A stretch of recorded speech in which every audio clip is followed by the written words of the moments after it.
महाराष्ट्रात hotel politics सुरू आहे. आपल्यासोबत थेट जोडले गेलेले आहेत कर्जतचे आमदार महेंद्र थोरवे सर. TV 9 मध्ये आपलं स्वागत आहे. आपण पाहतोय की सर आता अधिवेशन करून आपण आला आहात हॉटेलमध्ये. सध्याची परिस्थिती काय? महायुतीसाठी अतिशय चांगली परिस्थिती आहे.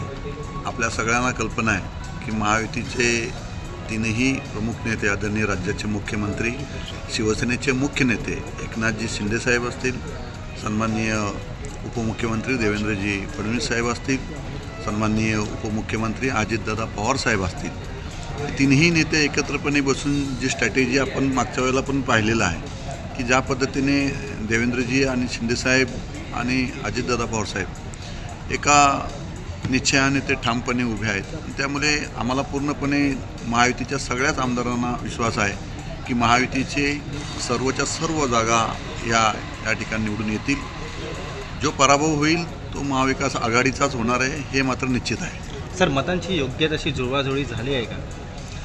होय, नक्कीच झाली असणार आणि ते आमचे वरिष्ठ नेते त्या पद्धतीने त्यांचा प्रयत्न सुरू आहे आणि ते करतील. मला आम्हाला पूर्णपणे आत्मविश्वास आहे की ते नक्कीच तो प्रयत्न करतील आणि महायुतीचे उमेदवार निवडून येतील. सर, व्हीप देखील जारी करण्यात आलेला आहे. कसं पाहता याकडे? सगळे उमेदवार आलेत का आपले? म्हणजे आमदार आलेत का?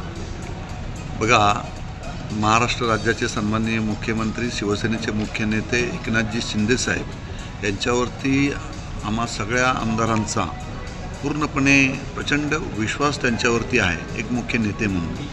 आणि म्हणून आत्तापर्यंत जो काही आम्ही ऐतिहासिक निर्णय त्यावेळेस घेण्यात आला तो आदरणीय राज्याचे मुख्यमंत्री एकनाथजी शिंदेसाहेब या नेतृत्वावर विश्वास ठेवून घेण्यात आलेला आहे. त्यामुळे आम्ही व्हीप काय आम्हाला दिला तर आम्ही त्याचं ते पालन करणार आहोतच, परंतु आम्हाला व्हीपची पण आवश्यकता नाही. एकदा साहेबांचा आदेश आला त्या आदेशाचं पालन आम्ही सगळेजण त्या ठिकाणी एकत्रपणे करणार आहोत. त्यामुळे आम्हाला पूर्णपणे आत्मविश्वास आहे की महायुतीच या ठिकाणी जिंकणार आहे उद्या आणि महाआघाडीचाच उमेदवार त्या ठिकाणी पराभूत होणार आहे. सर, असं देखील म्हटलं जातं की शरद पवार गटाकडून की आम्हाला आमदारांना हॉटेलमध्ये ठेवण्याची गरज नाही, कारण की आमचा आमदारांवरती विश्वास आहे, मात्र बाकीचे लोक हे हॉटेल पॉलिटिक्स करतात. कसं आहे, शरद पवार साहेबांबद्दल तुम्हाला सगळ्यांनाच आपल्याला कल्पना आहे की ते एक वेगळं नेतृत्व आहे आणि परंतु त्यांना माहिती आहे की त्यांच्याकडे जिंकणारी फिगर नाही आहे. त्यामुळे त्यांनी ती स्ट्रॅटेजी खेळलेली आहे असं माझं तरी मत आहे.